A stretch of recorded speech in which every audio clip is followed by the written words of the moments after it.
옛날 어느 선비가 아내를 잃고 혼자 살고 있었습니다. 그는 일찍이 아내를 잃은 탓에 자식이 없었고 재혼해서 자식을 낳아대를 잇고 싶었지만 살림이 워낙 가난한 탓에 그에게 시집오겠다는 여인이 없었죠. 그래서 몇 해가 지나도록 외롭게 혼자 살고 있었습니다. 그런 어느 날 저녁, 이웃에 사는 과부가 선비를 찾아왔습니다. 그러고는 한 가지 부탁을 했죠. 제가 이웃 마을 초상집에 다녀와야 하는데 집이 비어 걱정입니다. 여자 혼자 사는 집이다 보니까 어떤 시정잡배 놈들이 와서 곳간을 털어갈지 모르니 번거롭더라도 오늘 하루만 빈집을 봐주십시오. 그리고 아궁이에 불을 지펴놨고 방 안에는 따뜻한 소미불도 있으니 추위는 면할 수 있을 겁니다.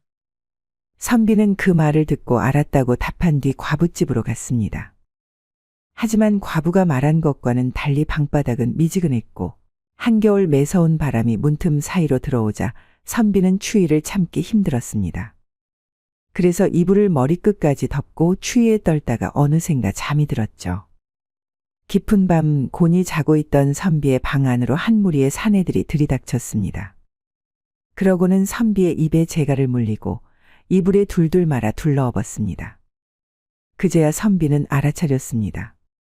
아, 이게 말로만 듣던 보쌈이구나. 그들은 방 안이 깜깜해서 선비를 과부로 착각하고는 이불에 돌돌 말아 납치한 것이었습니다. 선비는 자신이 과부가 아니라고 말하고 싶었지만 입에 물린 재갈 때문에 말을 하지 못했습니다. 그래서 죽을 힘을 다해 발버둥 쳐보았지만 워낙 힘이 센 사내들인지라 아무 효과도 없었죠. 그렇게 한참 동안 사내들에게 들러엎혀 으리으리한 기와집으로 들어가게 된 선비. 그 집은 마을에서 손꼽히는 부잣집이었는데 알고 보니 이 집의 주인이 마을의 사내들을 시켜 과부로 착각한 선비를 납치한 것이었습니다.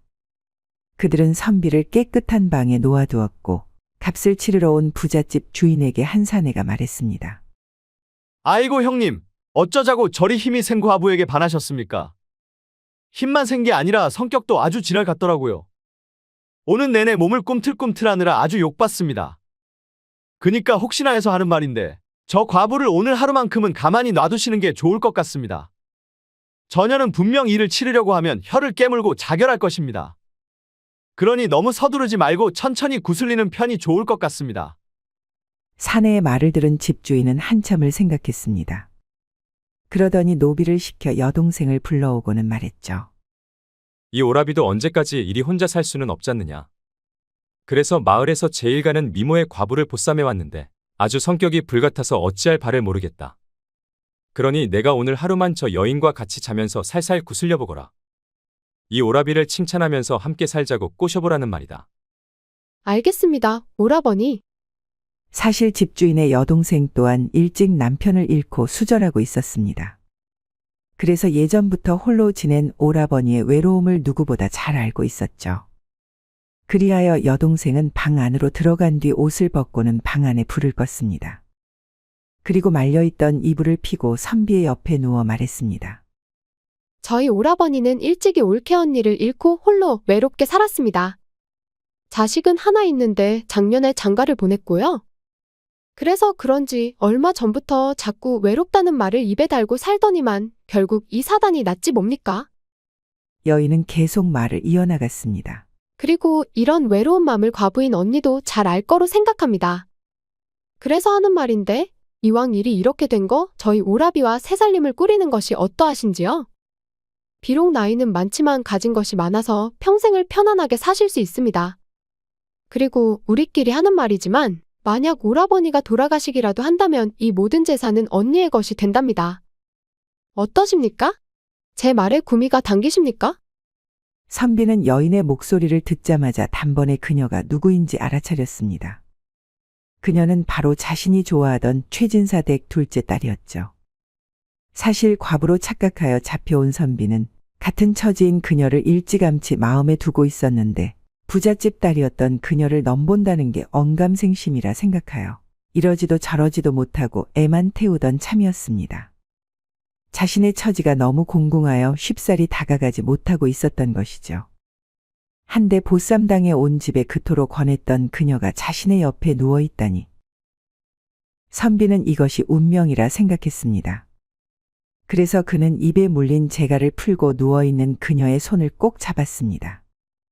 그러고는 그녀를 힘껏 껴안았습니다. 여인은 말했습니다. 언니, 왜 이러세요? 선비는 말했습니다. 나는 당신의 오라비가 사랑하는 과부가 아니오. 단지 그 옆집에 사는 이생이라오. 아, 여인은 그제야 선비가 누구인지 알아차렸습니다. 그래서 그를 뿌리치고 밖으로 나가고 싶었지만 오랜만에 느껴보는 남자의 넓은 가슴과 굵은 팔뚝에 그만 넋을 잃고 말았습니다. 그리하여 그녀의 생각과는 반대로 몸은 선비의 품속으로 더욱더 파고들 뿐이었습니다. 선비도 그런 그녀의 마음을 알았는지 그녀를 더욱 세게 껴안았고 곧 둘은 하나가 되었습니다. 둘이 사랑을 나눈 다음 날 선비는 일부러 오래도록 일어나지 않았습니다. 그러자 애가 탔는지 집주인이 문 밖에서 여동생을 불렀는데 여동생은 청년의 가슴팍에 안겨 볼멘 소리로 대답하였습니다. 오라버니, 어쩌자고 힘들게 사람을 둘러엎고 와서는 억지로 매부를 삼나요? 집주인은 무슨 소린가 하여 잠시 어리둥절하고 있었는데 선비가 방문을 열고 나와 말했습니다. 내가 매부를 구한다면 응당상의에서 혼례를 올릴 일이지. 어쩌자고 한밤중에 위협을 가하여 사대부에게 모욕을 주느냐? 내 당장 관청에 고하면 내가 살 수 있을 것 같으냐? 집주인은 그 말을 듣고 사람을 잘못 데리고 왔구나. 그리고 하필이면 사대부 집안의 선비를 데려와서 이 사달이 났구나. 라며 후회했습니다. 하지만 이미 엎질러진 물. 그는 땅에 엎드려 죽을 죄를 지었다고 한 번만 봐달라며 선비에게 애원했습니다. 오라버니가 엎드려 비는 것을 본 여동생은 말했습니다. 이제 한 가족이 됐는데 좀 봐주세요. 서방님. 마누라가 그리 청한다면 내 안 들어줄 이유가 없지 않은가. 대신 처남에게 부탁이 있는데 우리가 함께 살 수 있게 재산을 좀 나눠주지 않겠나? 말해 뭐하나요? 당연히 오라버니는 그리 하실 겁니다. 아끼는 여동생이 재혼하는데 빈손으로 보낼 리 없으니까요. 그리하여 선비는 집주인을 관아에 고발하지 않는 대신 그에게 얼마간의 재산을 나누어 받아 그의 여동생과 혼인하여 새 살림을 차렸습니다.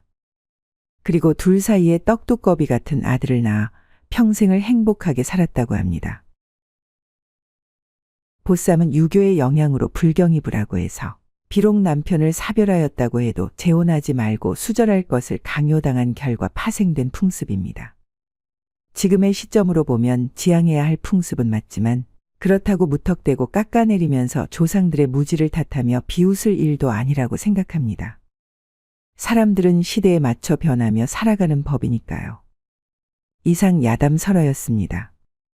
구독과 좋아요, 알람 설정 부탁드리겠습니다. 감사합니다.